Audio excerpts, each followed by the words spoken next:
భారీ అంచనాల మధ్య ప్రపంచవ్యాప్తంగా డిసెంబర్ 12వ తేదీన విడుదలైనటువంటి అఖండ 2 తాండవం మూవీ మంచి ప్రేక్షకాదరణ అయితే పొందుతోంది.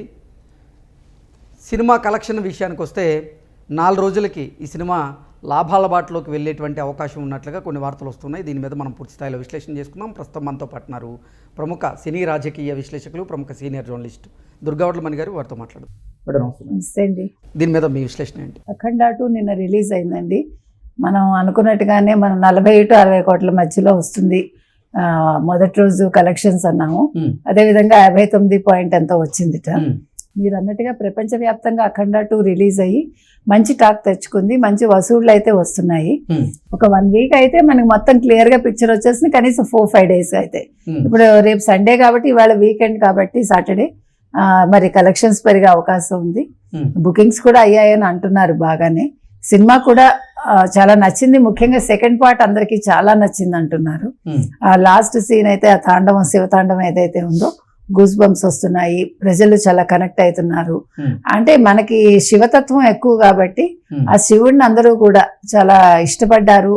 బోయపాటి చాలా బాగా తీశారని టాక్ అయితే వస్తుంది. సో అఖండ 2 అనేది మొత్తం మీద చూసుకుంటే ఓవరాల్ గా అందరికీ కూడా కనెక్ట్ అవుతుందని అంటున్నారు. ఇంకొకటి ఏంటంటే ఇక్కడ 2 అంశాలు ఇందులో ఉన్నాయి.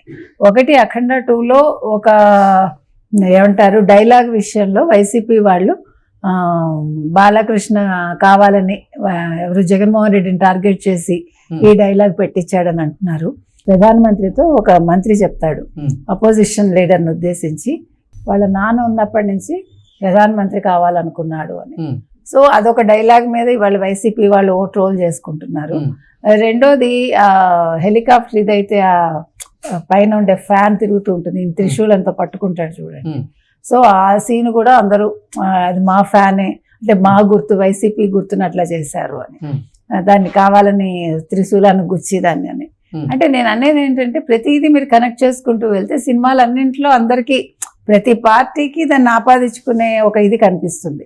సినిమా అనేది లాజిక్ లెస్ సినిమా చూడాల్సింది ఓన్లీ ఎంటర్టైన్మెంట్ కోసం. అలా అనుకుంటే మనం మొదటి నుంచి సినిమాలు అన్నీ చూస్తే పార్టీలు, అప్పుడు ఇన్ని పార్టీలు కూడా లేవు. ఒక పార్టీ ఉన్నప్పుడే ఎన్నో డైలాగ్స్ వచ్చేవి పాతకాలం సినిమాల నుంచి తీసుకుంటే. కాబట్టి వైసీపీ వాళ్ళకి పని పాటు లేదని మనకు అనిపిస్తుంది. ప్రతిదీ మీకు ఆపాదించుకుంటే ఇప్పుడు జగన్మోహన్ రెడ్డికే నష్టం. ఎప్పుడు జగన్మోహన్ రెడ్డి వాళ్ళ గురించి మా వాళ్ళు తప్పులు చేశారు, అవినీతి చేశారు, లేకపోతే మా వాళ్ళు కొట్టారు, మా వాళ్ళు వెళ్ళి దాడి చేశారని చెప్తాడు కదా. ఇవాళ రివర్స్ లో ఆయన పార్టీ వాళ్ళే మా జగన్మోహన్ రెడ్డిని అంటున్నారు. అంటే మీ జగన్మోహన్ రెడ్డి సంతకాలు సేకరణ చేశాడు కదా, అంటే ముఖ్యమంత్రి కావాలని, అంటే మీరు ఒప్పుకుంటున్నట్టు అర్థం. ఇవాళ రివర్స్ లో జరుగుతోంది అంతే. కాబట్టి ఇవాళ ఈ సినిమా గురించి ఎన్ని కాంట్రవర్సీలు వచ్చినా మీరు అన్నట్టుగా సినిమా బాగా వెళ్తోంది, కలెక్షన్స్ పరంగా కూడా బాగుంది. సో ఒక 4 రోజుల్లో మనకి క్లియర్ పిక్చర్ అయితే వస్తుంది. ఏది ఏమైనా ఈ సంవత్సరాంతంలో బాలకృష్ణ అఖండ 2 మంచి విజయాన్ని అయితే సొంతం చేసుకుంది, మంచి టాక్ అయితే వచ్చింది. ఓకే, అఖండ 2 భారీ అంచనాల మధ్య విడుదలైంది. ఈ సినిమా చిత్రీకరణ కోసం దాదాపు అంటే ఇటు రెమ్యునరేషన్ల పరంగా అలాగే టెక్నీషియన్ల పరంగా అందరి శాలరీస్ తీసేసి ఈ సినిమా నిర్మాణ విలువలు మొత్తంగా కలుపుకొని 200 కోట్ల రూపాయలు బడ్జెట్ అయినట్లుగా చెప్తూ ఉన్నారు. సో మొదటి రోజు కలెక్షన్గానే 59 కోట్ల రూపాయలు వచ్చాయంటే ఇక నిజంగా ఈ సినిమా లాభాల బాట పట్టాలంటే మరొక 3-4 రోజులలో ఖచ్చితంగా లాభాల బాటలోకి వెళ్ళేటువంటి అవకాశం అయితే ఉంది. అంటే 200 కోట్ల రూపాయలు క్రాస్ చేసేటువంటి దిశగా ఈ సినిమా పరిగెత్తు ఉంది కలెక్షన్ల విషయంలో. ఏమంటారు దీన్ని? ఖచ్చితంగా పరిగెడుతుందండి. ఎందుకంటే వీళ్ళు పెట్టిన పెట్టుబడి విదిన్ 2-3 డేస్లో వచ్చేస్తుంది. తర్వాత వచ్చేదంతా లాభమే కదా. అందుకే అన్నాను ఒక 1 వీక్కి మనకి కరెక్ట్ పిక్చర్ అయితే వచ్చేస్తుంది, లాభాలు ఎంత వచ్చాయి అనేది. అంటే పెట్టుబడి పక్కకు పెడితే. సో ఏది ఏమైనా మంచి మాట ఇది. అఖండ 2 అనేది విజయం సాధించడం, అది ఒక రిలీజ్ డేట్ అనుకుని ఆ డేట్కి రిలీజ్ కాకుండా కొంచెం పోస్ట్ పోయిన్ అయినప్పటికీ ఎవరు నిరాశ చెందకుండా వెయిట్ చేసి చూశారు. అభిమానులకు కూడా సంతృప్తి పరిచింది ఈ సినిమా.